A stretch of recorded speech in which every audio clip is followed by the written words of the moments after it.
Hello everyone, आज हम continue करने वाले हैं unit 2 miscellaneous exercise from question 8। So let's start without wasting much time. आज का फर्स्ट क्वेश्चन 8 क्वेश्चन स्टार्ट करते हैं। Let f 1,1 2,3 0 -1 and -1 -3 be a function from z to z। ठीक है, ये आपको फंक्शन गिवन है। हमने पहले भी पढ़ा था x कोऑर्डिनेट जो होते हैं एक तरह से हम उसे बोलते हैं इनपुट, जो वैल्यू आप रख रहे हो। y कोऑर्डिनेट होता है आउटपुट, जो आंसर आपका आएगा। ठीक है, defined by f(x) is equal to ax plus b। ये फॉर्म है, ये फंक्शन है। आप x की वैल्यू इनपुट करोगे, ये पूरा जो आंसर आएगा उसे बोल देंगे आउटपुट या y coordinate. Determine value of a and b। अब देखो x की वैल्यू आप क्या इनपुट कर सकते हो, जो यहाँ x कोऑर्डिनेट है 1 2 0 -1, ये वैल्यूज़ आप इनपुट कर सकते हो। 1 इनपुट करने पे आंसर क्या आया 1, 2 इनपुट करने पे आंसर क्या आया 3, 0 इनपुट करने पे आंसर क्या आया -1, यानी x की जगह -1 पुट किया तो आउटपुट क्या आया, आंसर क्या आया -3। ये आपको पता है f(x) को ही हम बोलते हैं y। तो आप इनमें से, क्योंकि आपके पास दो अननोन है a और b, दो की वैल्यू निकालनी है, आपको दो इक्वेशंस बनानी पड़ेंगी। आप इनमें से कोई एक नंबर डालो। सबसे पहले मैंने मान लिया put x is equal to 1, x को 1 डाला, y क्या आएगा 1 आएगा। ये y की वैल्यू 1, a सेम x की जगह हमने क्या पुट किया है 1 प्लस b, यानी a plus b is equal to 1। एक तो ये इक्वेशन आ गई। दूसरी हम इक्वेशन ये वाली भी पुट कर सकते हैं। ये देखो, ये इजी रहेगी क्योंकि यहाँ x को 0 पुट किया है। सेकेंड हमने किया put x is equal to 0, इसमें पुट कर रहे हैं y is equal to f(x) is equal to ax plus b में। जब 0 इनपुट किया y क्या आया -1, y की जगह -1। ठीक है, हमने क्या इनपुट किया f(0) इनपुट किया है a into 0 plus b। f(0) आप बीच में से हटा सकते हैं, ये तो हो गया 0 b -1, b की वैल्यू क्या आ गई -1। अब x को 2 पुट करके y को 3 के इक्वल भी रख सकते थे, उससे एलिमिनेशन से सॉल्व कर देते दो इक्वेशंस, कोई प्रॉब्लम नहीं है, उससे भी आ जाता। बस इससे थोड़ा शॉर्ट हो गया क्योंकि x की टर्म फिनिश हो गई। यहाँ पे b की वैल्यू क्या आई -1, इसको 1 पुट कर दो, इसको second put b is equal to -1 in equation 1, 1 is equal to a -1, this implies a is equals to 2, यानी a का वैल्यू क्या आ गई 2 एंड b की value -1। So write down the final answer, a is equal to 2 and b is equals to -1. So is it clear? Now look at the next question, question number 9. Let r be the relation from n to n, n से n तक का relation है, function नहीं है। n है आपके natural numbers, यानी जो आप इनपुट लेंगे x की वैल्यूज़ डालेंगे वो नेचुरल नंबर है, और y का जो इनपुट लेंगे जो आंसर आएगा वो भी क्या, वो आपका भी क्या है, natural numbers. Defined by, relation क्या है a और b नेचुरल नंबर्स हैं, ये है a is equal to B square आपका रिलेशन है। आर द फॉलोइंग ट्रू, आपको ये बताना है ये ट्रू है या नहीं। आपको 3 चीज़ें हैं, देखो ये 12th क्लास का बिल्कुल बेस है, इसको ध्यान से करेंगे। ये रिलेशन गिवन है a is equal to B square, इसको एक बार फिर से लिख लेते हैं। R relation a comma b, a और b दोनों इंटीजर होने चाहिए, और कैसे element a is equal to B square. ठीक है, तो आपसे फर्स्ट में पूछा है a belongs to r for all a belongs to natural number. इसका मतलब क्या है, for all a belongs to natural number, यानी आपको देखना है क्या ये हर नेचुरल नंबर, कितने सारे नेचुरल नंबर है 1 2 3 अप टू सो ऑन, क्या ये सभी नेचुरल नंबर्स के लिए ट्रू होगा।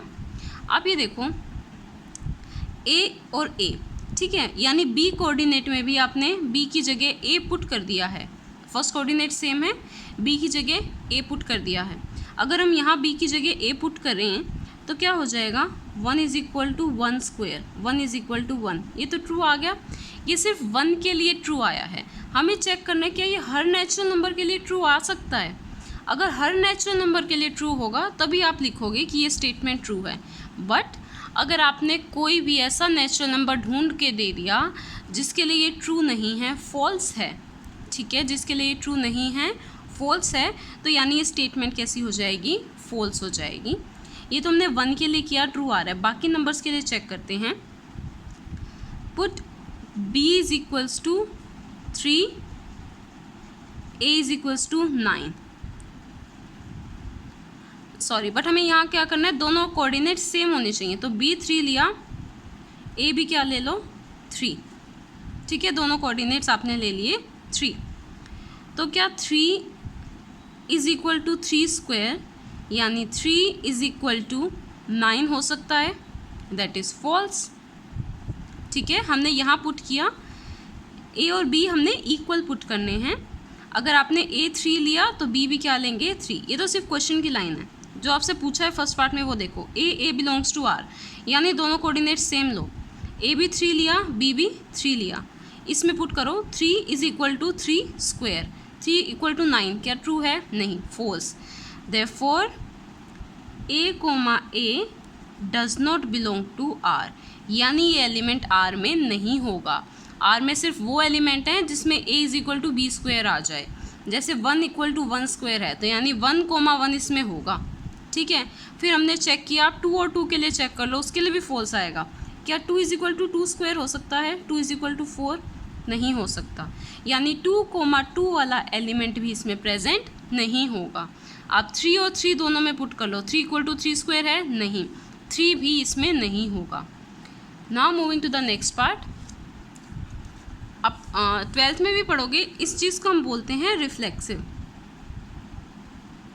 जब दोनों टपल्स सेम होते हैं। ठीक है, अब आया आपका next, A B belongs to R implies B A belongs to R. जो इम्प्लाइज के बाद वाला है ना, वो तो आपको चेक करना है। ठीक है, ये आपको चेक करना है और ये आपको गिवन होगा एक तरह से। अब देखिए, ये रिलेशन आपको विजिबल है। अब यहाँ देखो, A B belongs to R, ये ट्रू है, यानी ये आपको गिवन है एक तरह से। Given A B belongs to R, और रिलेशन क्या है? A is equal to B square. ये मैंने रफली लिख लिया। ठीक है, यहाँ पे पुट कर लो किसी भी नंबर का जिसका स्क्वायर आपको पता हो। A is equal to 9 and B is equal to 3, क्योंकि बी का स्क्वायर यानी 3 का स्क्वायर क्या आएगा? 9 आएगा। तो 9 इज इक्वल टू 3 का स्क्वायर, यानी 9, 3 तो आर में है। ठीक है, आपको चेक करना है, टू चेक क्या b, a belongs to r होगा। मीन्स इनको पलट दिया, रिवर्स कर दिया। पहले थे 9, 3, ये था आपका a और ये था आपका b। ठीक है, अब इनको पलट दो। क्या 3, 9, दैट इज़ आपको चेक करना है 3, 9 r में बिलोंग करेगा, ये आपको चेक करना है। तो ये a है, a is equal to B square relation given है, a is equal to 3, b की जगह क्या पुट करोगे? 9 का स्क्वायर, ये a है और 9 क्या है? b। 3 इज इक्वल टू 81 होगा? No, that is false. तो ये सेकेंड स्टेटमेंट भी आपकी क्या आ गई? फॉल्स। मीन्स ये गिवन था आपको A B belongs to R. कोई आप ऐसा एग्जाम्पल चूज करोगे जिसके लिए A square equal to B हो जाए, sorry B square equal to A हो जाए। 3 का स्क्वायर क्या आ रहा है? 9, तो यानी 9, 3 आर में प्रेजेंट है। अब आपको क्या करना है क्वेश्चन के अकॉर्डिंग? बी ए मीन्स उसको पलट दो, ए की जगह बी और बी की जगह ए। पलटने के बाद 9, 3 क्या बन जाएगा? 3, 9। अब इस पे चेक करो, A is equal to B square, क्या होगा? ट्रू नहीं। दिस इम्प्लाइज और therefore B, A does not belongs to R, ये नहीं होगा। जैसे फर्स्ट प्रॉपर्टी को हम बोलते हैं रिफ्लेक्सिव, सेकंड होती है हमारी सिमेट्रिक। सिमेट्री होनी चाहिए। सिमेट्री क्या होती है? आपने छोटी क्लासेस में भी पढ़ा होगा, एक लाइन ऑफ सिमेट्री होती है जिसका लेफ्ट और राइट पार्ट सेम होता है। अगर आप उसको फ्लिप कर दो, ठीक है, उसको पलट दो, तब भी वो सेम रहे, बट यहाँ पे पलटने पे सेम नहीं रहा। अगर सेम होता तो वो सिमेट्रिक हो जाती। ठीक है, now look at the next part. Now let's move to the C part. A B belongs to R, B C belongs to R implies A C belongs to R. Implies के जो बाद है वो आपको चेक करना है, जो उससे पहले आपको है वो चीज़ गिवन है आपके पास। तो सबसे पहले लिख लेते हैं गिवन। एक तरह से जो आपको गिवन है, A B belongs to R and B C belongs to R. देखो इसमें क्या स्पेशल लग रहा है, क्या स्पेशल दिख रहा है? ये वाले कोऑर्डिनेट्स सेम होने चाहिए। ठीक है, और आपको रिलेशन एक बार लिख देते हैं। रिलेशन क्या था? A is equal to B square, ये आपका रिलेशन था, A is equal to B square. ठीक है, तो आपको एक एक्स्ट्रा एग्जाम्पल लेना है, देखो ध्यान से। हम इसमें क्या एग्जाम्पल ले सकते हैं, 16 and 4 और ये वाला 4 and 2, ये वाला टप्पल, ये वाला कोऑर्डिनेट सेम हो गया ना, जैसे यहाँ बी सेम था। तो क्या करना है आपको, 16 किसका स्क्वायर है, 4 का। ठीक है, क्योंकि देखो ए क्या है, बी का स्क्वायर, ये ए है और ये बी है, तो बी का स्क्वायर आया ना ए। ठीक है, और यहाँ पे 4 किसका स्क्वायर है, 2 का, ये आपका बी हो गया और ये आपका सी हो गया। ठीक है, आप ऐसे और भी एग्जांपल्स ले सकते हो, जैसे कि 81 स्क्वायर है 9 का, और 9 किसका स्क्वायर है, 3 का। ठीक है, तो ये बन गया रिलेशन, आपने फुलफिल किया, ये इसमें फॉलो करना चाहिए। A is equal to B square means 9 का स्क्वायर 81 और 9 भी स्क्वायर होना चाहिए 3 का। आप कोई भी एक ले सकते हो, अभी मान लो हमने फर्स्ट वाला लिया 16,4 एंड 4,2। तो आपको चेक करना है, to check A comma C belong to R है, A comma C belongs to R. ठीक है, वो कब होगा, जब ये रिलेशन फॉलो होना चाहिए। ए क्या है आपका, यहाँ से उठाओ 16, सी क्या है आपका 2, यहाँ पे क्या रिलेशन था, B square equal to A, B square equal to A क्या है आपका 16, बी है आपका 2 का स्क्वायर, क्या 16 इक्वल टू 4 है, दैट इज़ फॉल्स। ठीक है, आपने ये वाला रिलेशन चेक करना है, first coordinate is equal to second का स्क्वायर, फर्स्ट कोऑर्डिनेट सेकेंड का स्क्वायर, क्या ये ट्रू आया, नहीं आया, इन सब में ट्रू आया था। ठीक है, आपने एग्जांपल लिया, ये क्या आ गया, फॉल्स। आपको बस ये जस्टिफाई करना था, एक एग्जांपल देना था। अगर ये ट्रू आ जाता, जो आप 12th में प्रॉपर्टी पढ़ोगे, इस प्रॉपर्टी को कहते हैं ट्रांजिटिव प्रॉपर्टी। लर्न करने में बिल्कुल ईजी है, A B belongs to R, B C belongs to R implies, ये सेम वाली चीज़ हटा दो, A C belongs to R. तो आपको जो फर्स्ट चीज़ है वो गिवन लेके चलनी है, आपको ऐसा एग्जाम्पल लेना है जिसमें ये फॉलो हो रूल। तो आपने ये एग्जाम्पल लिया जिसमें ये रूल फॉलो हुआ, 4 का स्क्वायर 16, 2 का स्क्वायर 4। अब आपको देखना है क्या ए सी बिलोंग्स टू आर है, फर्स्ट टप्पल लास्ट टप्पल 16,2 क्या बिलोंग्स टू आर है, ये आपको चेक करना है। हमने किया A is equal to B square लगाया, वो क्या आ गया, false. So this property does not hold. End में आप आंसर लिखोगे, दिस सिंप्लाइज ए सी और therefore A C does not belongs to R. ठीक है, आप लिख सकते हो नॉट ट्रांजिटिव। ट्रांजिटिव क्या कब होता, जब ये बिलोंग्स टू आर होता। ठीक है, now look at the next question, question number 10। ए आपका सेट है 1 2 3 4, बी आपका सेट है 1 5 9 11 15 and 16। Are the following true. F is a relation from A to B. Relation है, रिलेशन क्या होता है, क्रॉस प्रोडक्ट का सबसेट, हमने पहले भी पढ़ा था। ठीक है, अब देखो ए क्रॉस बी में कितने एलिमेंट्स होंगे, सोच के देखो, यहाँ कितने एलिमेंट हैं, 1 2 3 4, 4 एलिमेंट्स ये, 1 2 3 4 5 6 एलिमेंट ये। तो ए क्रॉस बी में कितने होंगे, 4 6 24 एलिमेंट्स होंगे। अब आपको चेक करना है क्या ये इसका सबसेट है। दो ऑप्शन है, या तो आप ए क्रॉस बी बनाओ जिसमें 24 एलिमेंट्स होंगे, बहुत सारे हो जाएंगे। कैसे बनेंगे, 1 को फिक्स रखो, 1 को सबके साथ लिखना है यहाँ, 1, 1, 1,5, 1,9, 1,11, 1,15, 1,16। अब नेक्स्ट एलिमेंट उठाओ 2 को सबके साथ लिखो, 2,1, 2,5, 2,9, 2,11, 2,15, 2,16, ऐसे सारे बनाओ। ठीक है, टोटल कितने बनेंगे, 4 6 24 बनेंगे। आपको चेक करना है ये जो एफ रिलेशन है, क्या ये ए क्रॉस बी का सबसेट है।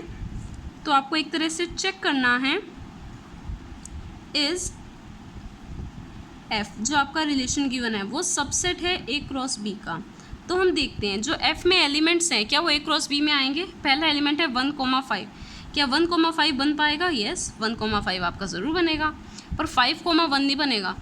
फर्स्ट कोऑर्डिनेट जो एक्स कोऑर्डिनेट होता है वो यहाँ से आएगा ना, 5 तो यहाँ है ही नहीं, तो 5,1 नहीं बनेगा, बट 1,5 बन जाएगा। ठीक है, नेक्स्ट एलिमेंट चेक करो 2,9, 2,9 भी आपका बन जाएगा। नेक्स्ट एलिमेंट है 3,1, 3 and 1 ये भी बन जाएगा। 4 and 5, 4 के साथ 5 ये भी बन जाएगा। नेक्स्ट है आपका 2,11, 2,11 ये भी बन जाएगा। तो यानी ये पूरा क्या है, ए क्रॉस बी का सबसेट है। तो आपके पास 2 चॉइसेस हैं, आप पूरे ए क्रॉस बी के एलिमेंट्स भी लिख सकते हो, 24 एलिमेंट्स आएंगे जिसमें, और फिर आप वहाँ से चेक कर सकते हो F is subset of A cross B. अगर आप डायरेक्ट चेक कर सकते हो तो आप डायरेक्ट भी लिख सकते हो क्लियरली एफ जो है is subset of A cross B, so F is relation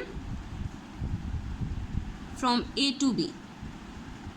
अगर आप चाहो 24 एलिमेंट्स लिख सकते हो।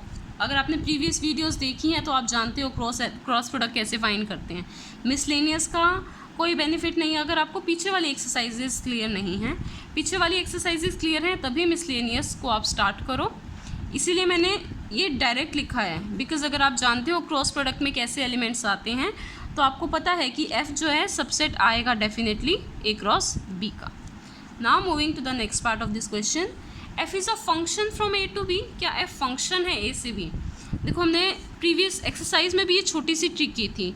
अगर आपको चेक करना है फंक्शन, बस आप ये देखो कहीं पे भी एक्स कोऑर्डिनेट रिपीट नहीं होना चाहिए। एक्स कोऑर्डिनेट यहाँ क्या है 1, 1 कहीं रिपीटेड है नहीं। नेक्स्ट एक्स कोऑर्डिनेट क्या है 2, 2 कहीं पे रिपीटेड है, येस 2 रिपीटेड है ना। एक तरह से इसका मतलब क्या हो गया, 2 का इमेज 9 भी है और 2 का इमेज 11 भी है, यानी 2 9 से भी मैप्ड है, 2 11 से भी मैप है। एक इनपुट के 2 आउटपुट कभी नहीं होने चाहिए, ठीक है। तो यानी ये आपका फंक्शन नहीं है।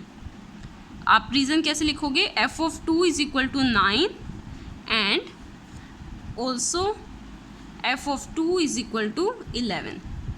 तो यानी एक इनपुट के 2 आउटपुट आ गए, एक के 2 आंसर्स आ गए, therefore f is not a function. Now look at the next question. Next question है आपका, let f be the subset of z cross z. Is it? Means input भी z में से है, आउटपुट भी z में से है। जैसे a क्रॉस b होता है, यहाँ a और b दोनों क्या है, इंटीजर्स के सेट z।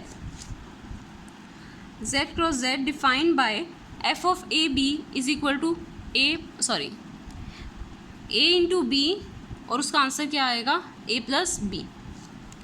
ए और बी आपके क्या हैं, इंटीजर्स।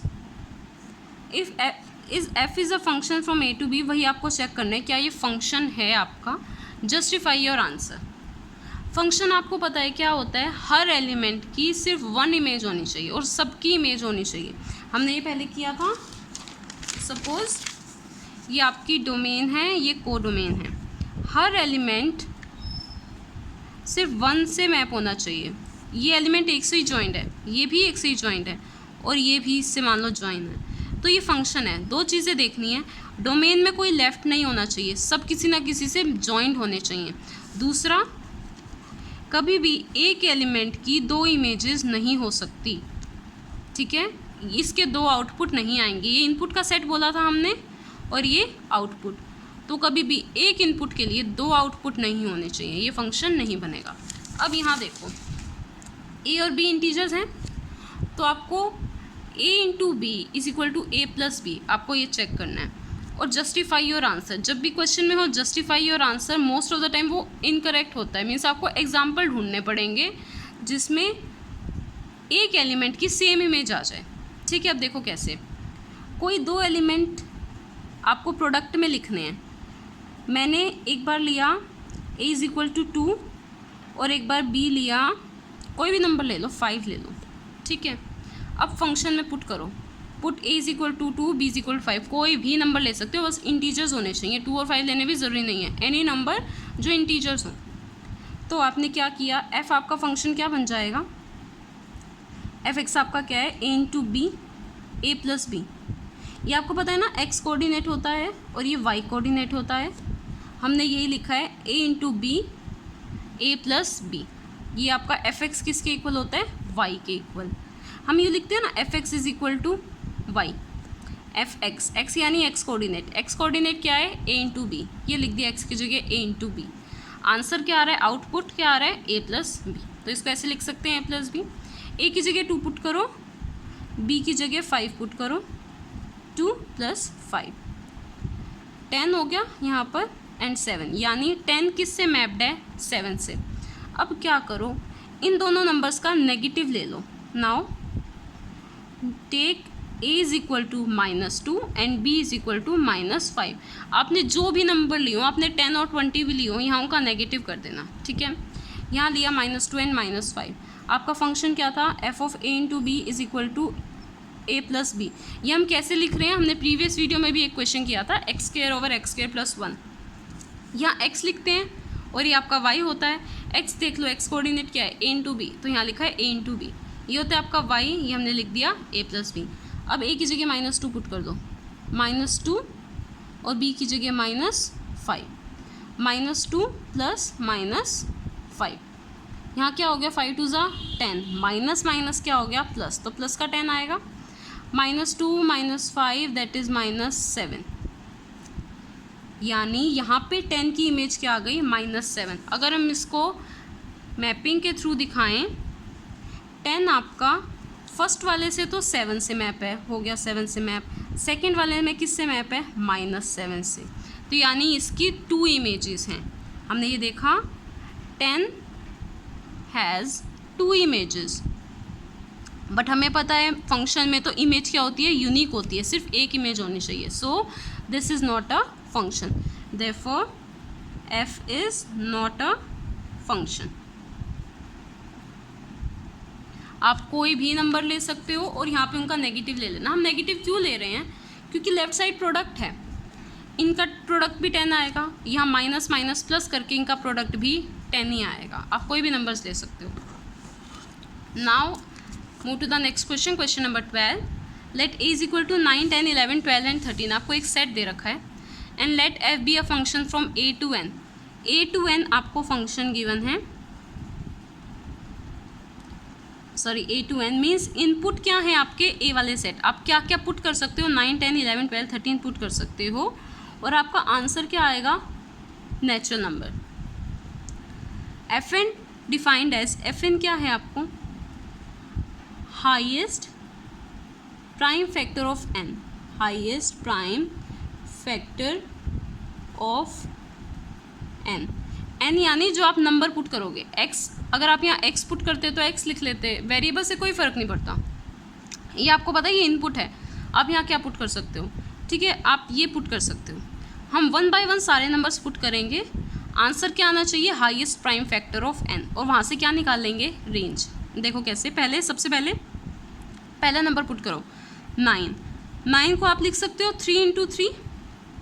क्या क्या प्राइम फैक्टर आए? 3, तो इसका हाईएस्ट प्राइम फैक्टर, हाईएस्ट लिखना है इनमें से, क्या होगा? बड़े वाला प्राइम फैक्टर 3। अगला नंबर पुट कर दो f ऑफ 10, ये रफली लिखना। 10 को आप कैसे लिख सकते हो? 2 इंटू 5। हाईएस्ट प्राइम फैक्टर बड़ा कौन सा है दोनों में से? 5 बड़ा है, तो इसका आंसर क्या होगा? 5। नेक्स्ट करो 11। 11 के प्राइम फैक्टर्स क्या होंगे? 11 इंटू 1। बड़ा कौन सा है? 11। 1 तो प्राइम भी नहीं है, छोड़ दो। Next f of 12। 12 को आप कैसे लिखोगे? 2 इंटू 3 इंटू 3 टू ज़ा 6 टू ज़ा 12, ये लिखोगे। 2 इंटू 3 इंटू 2, बड़ा कौन सा है प्राइम फैक्टर? 3, तो यहाँ आ गया 3। लास्ट क्या बचा? f of 13। 13 का भी प्राइम फैक्टर क्या आएगा? 13। डोमेन होती है जो आप इनपुट कर सकते हो, इसकी डोमेन क्या है? 9 10 11 12 13। रेंज यानी जो आंसर्स आए हैं जिनसे ये मैप हुआ है, तो आंसर क्या क्या आए हैं? 3 5 11 3 13। तो आप यहीं से लिखोगे रेंज ऑफ f, और कोई एलिमेंट रिपीट नहीं करोगे क्योंकि रेंज भी क्या एक तरह का सेट है, और सेट में हम कोई भी रिपीटेड एलिमेंट नहीं लिखते। सो 3 5 11, 3 रिपीट हो रहा है इसलिए इसे स्किप कर दो, and 13। This will be your range. Range है सिंपल, जिनसे मैप हुआ है। अगर इसको थोड़ा माइंड में सेट करना हो, 9 10 11 12 13, इसका मतलब 9 किससे मैप हुआ है? 3 से। 10 किससे मैप हुआ है? 5 से। 11 किससे मैप हुआ है? 11 से। 12 किससे मैप हुआ है? 3 से। और 13 मैप हुआ है आपका 13 से। तो ये सेट क्या होता है? आपका रेंज। तो ये आ गई आपकी range. So that's it for today's video. अगर किसी भी क्वेश्चन में कोई भी डाउट है, you can write in the comment section. If you like my videos, please like share and subscribe and share it with your friends. दूसरों की भी हेल्प करें। Till then, till the next video, keep watching, keep learning. Thank you so much.